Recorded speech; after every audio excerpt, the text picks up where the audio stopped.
Gulliver's Travels, Chapter 3. The author diverts the emperor and his nobility of both sexes in a very uncommon manner. The diversions of the court of Lilliput described, the author has his liberty granted him upon certain conditions. My gentleness and good behavior had gained so far on the emperor and his court, and indeed upon the army and people in general, that I began to conceive hopes of getting my liberty in a short time. I took all possible methods to cultivate this favorable disposition. The natives came by degrees to be less apprehensive of any danger from me. I would sometimes lie down and let 5 or 6 of them dance on my hand, and at last the boys and girls would venture to come and play at hide and seek in my hair. I had now made a good progress in understanding and speaking their language.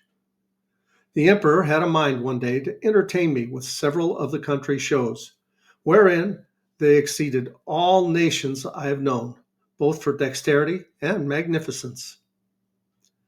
I was diverted with none so much as that of the rope dancers, performed upon a slender white thread, extended about 2 feet and 12 inches from the ground, upon which I shall desire liberty, with the reader's patience, to enlarge a little. This diversion is only practiced by those persons who were candidates for great employments and high favor at court. They are trained in this art from their youth, and are not always of noble birth or liberal education. When a great office is vacant, either by death or disgrace, which often happens, 5 or 6 of those candidates petition the emperor to entertain his majesty and the court with a dance on the rope, and whoever jumps the highest without falling succeeds in the office. Very often the chief ministers themselves are commanded to show their skill and to convince the emperor that they have not lost their faculty. Filmnap, the treasurer, is allowed to cut a caper on the straight rope, at least an inch higher than any other lord in the whole empire. I've seen him do the somersault several times together upon a trencher fixed on the rope, which is no thicker than a common packthread in England. My friend Reldressel, principal secretary for private affairs, is, in my opinion, if I am not partial, the second after the treasurer. The rest of the great officers are much upon a par. These diversions are often attended with fatal accidents, whereof great numbers are on record. I myself have seen 2 or 3 candidates break a limb, but the danger is much greater when the ministers themselves are commanded to show their dexterity, for by contending to excel themselves and their fellows, they strain so far that there is hardly one of them who has not received a fall, and some of them 2 or 3. I was assured that a year or 2 before my arrival, Filmnap would infallibly have broke his neck if one of the king's cushions that accidentally lay on the ground had not weakened the force of his fall. There is likewise another diversion which is only shown before the emperor and empress and first minister upon particular occasions. The emperor lays on the table 3 fine silken threads of 6 inches long. One is purple, the other yellow, and the third white. These threads are proposed as prizes for those persons whom the emperor has a mind to distinguish by a peculiar mark of his favor. The ceremony is performed in His Majesty's great chamber of state, where the candidates are to undergo a trial of dexterity very different from the former, and such as I have not observed the least resemblance of in any other country of the Old or the New World. The emperor holds a stick in his hands, both ends parallel to the horizon, while the candidates, advancing one by one, sometimes leaps over the stick, sometimes creep under it, backwards and forwards several times, accordingly as the stick is advanced or depressed. Sometimes the emperor holds one end of the stick and his first minister the other. Sometimes the minister has it entirely to himself. Whoever performs his part with the most agility and holds out the longest in leaping and creeping is rewarded with the purple-colored silk. Yellow is given to the next, and the white to the third, which they all wear girt twice around the middle, and you see few great persons about this court who are not adorned with one of these girdles. The horses of the army and those of the royal stables, having been daily led before me, were no longer shy, but would come up to my very feet without starting. The riders would leap them over my hand as I held it out on the ground, and one of the emperor's huntsmen, upon a large courser, took my foot, shoe, and all, which was indeed a prodigious leap. I had the good fortune to divert the emperor one day after a very extraordinary manner. I desired he would order several sticks of 2 feet high and the thickness of an ordinary cane to be brought me, whereupon his majesty commanded the master of his woods to give directions accordingly, and the next morning 6 woodmen arrived with as many carriages drawn by 8 horses to each. I took 9 of these sticks, and fixing them firmly in the ground in a triangular figure, 2 feet and a half square, I took 4 other sticks and tied them parallel at each corner, about 2 feet from the ground. Then I fastened my handkerchief to the 9 sticks that stood erect and extended it on all sides till it was tight as the top of a drum, and the 4 parallel sticks, rising about 5 inches higher than the handkerchief, served as ledges on each side. When I had finished my work, I desired the emperor to let a troop of his best horse, 24 in number, come and exercise upon this plain. His majesty approved of the proposal, and I took them up one by one in my hands, ready mounted and armed, with the proper officers to exercise them. As soon as they got into order, they divided into 2 parties, performed mock skirmishes, discharged blunt arrows, drew their swords, fled and pursued, attacked and retired, and in short, discovered the best military discipline I ever beheld. The parallel sticks secured them and their horses from falling over the stage, and the emperor was so much delighted that he ordered this entertainment to be repeated several days, and once was pleased to be lifted up and give the word of command, and with great difficulty persuaded even the empress herself to let me hold her in her close chair within 2 yards of the stage, from whence she was able to take a full view of the whole performance. It was my good fortune that no ill incident happened in these entertainments. Only once a fiery horse that belonged to one of the captains, pawing with his hoof, struck a hole in my handkerchief, and his foot slipping, he overthrew his rider and himself.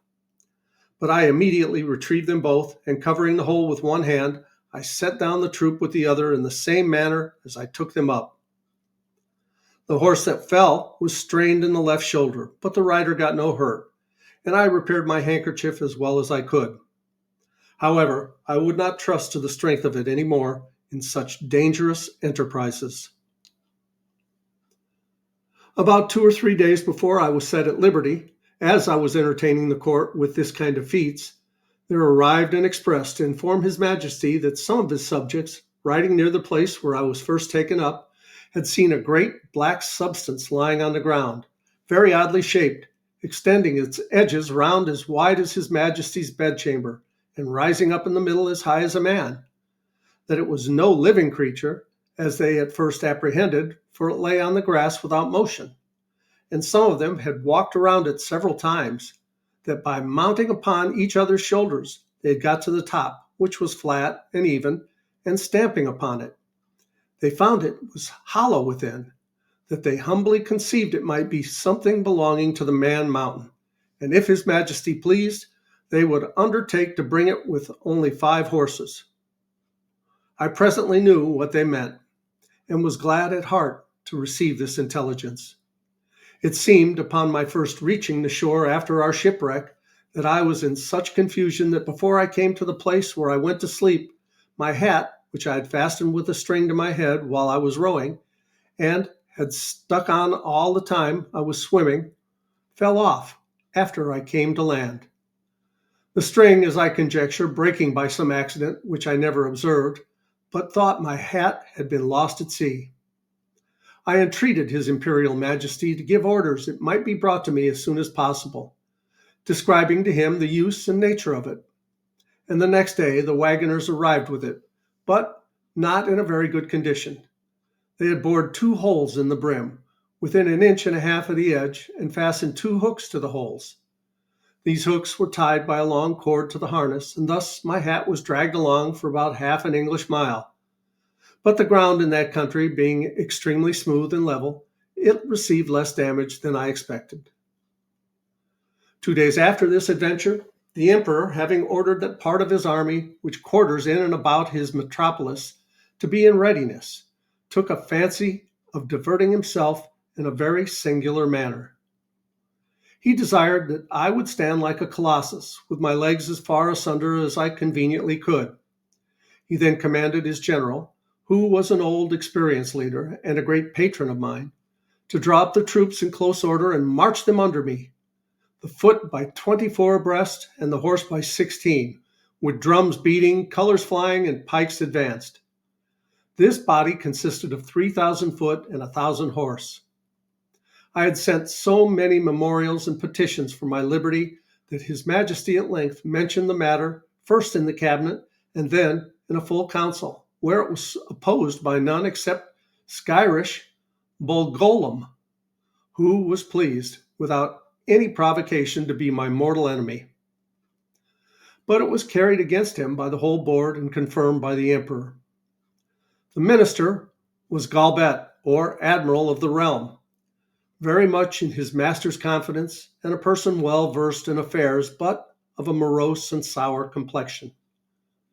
However, he was at length persuaded to comply, but prevailed that the articles and conditions upon which I should be set free, and to which I must swear, should be drawn up by himself.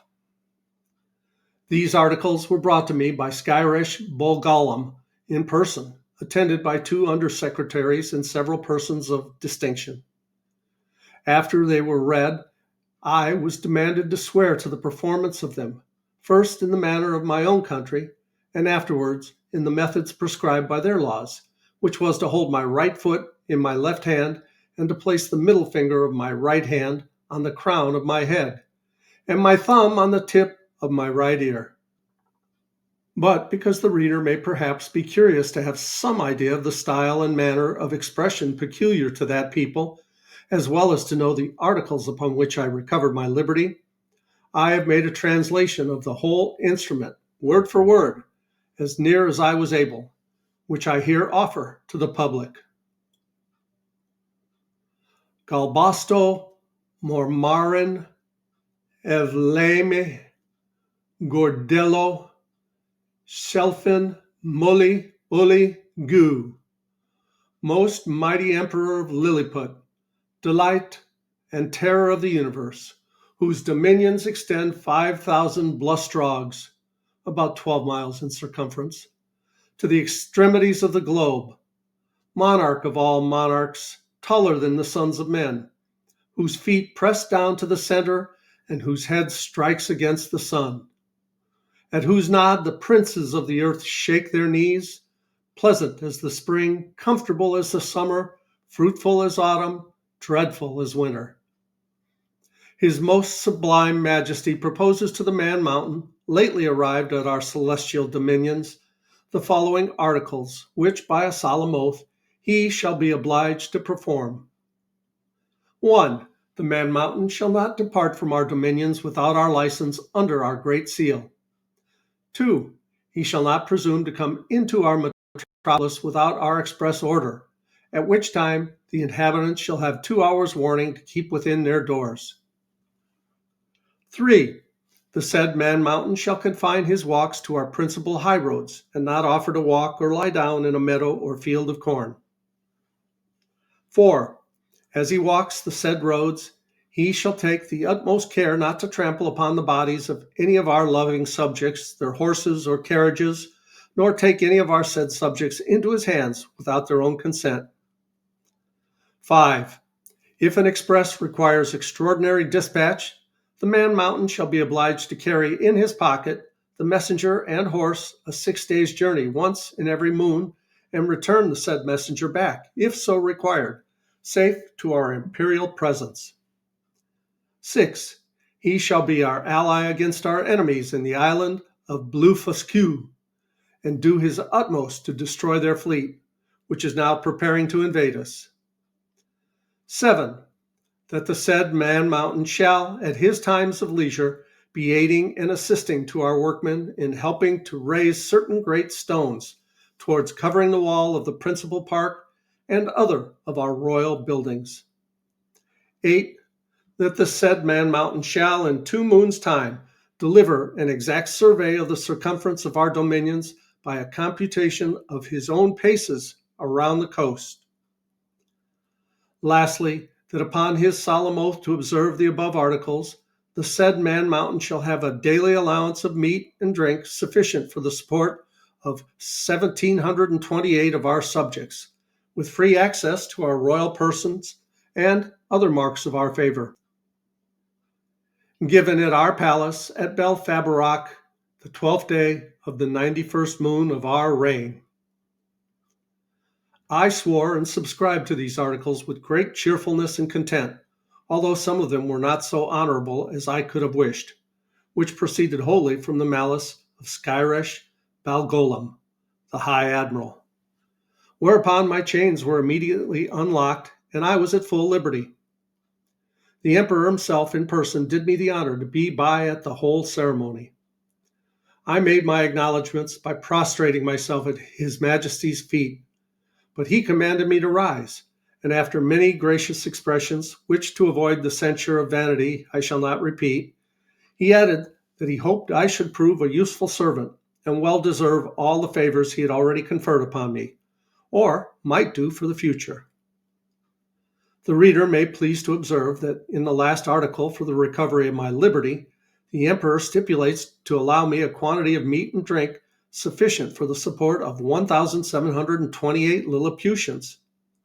Some time after, asking a friend at court how they came to fix on that determinate number, he told me that His Majesty's mathematicians, having taken the height of my body by the help of a quadrant, and finding it to exceed theirs by a proportion of 12 to 1, they concluded from the similarity of their bodies that mine must contain at least 1,728 of theirs, and consequently would require as much food as was necessary to support that number of Lilliputians, by which the reader may conceive an idea of the ingenuity of that people, as well as the prudent and exact economy of so great a prince.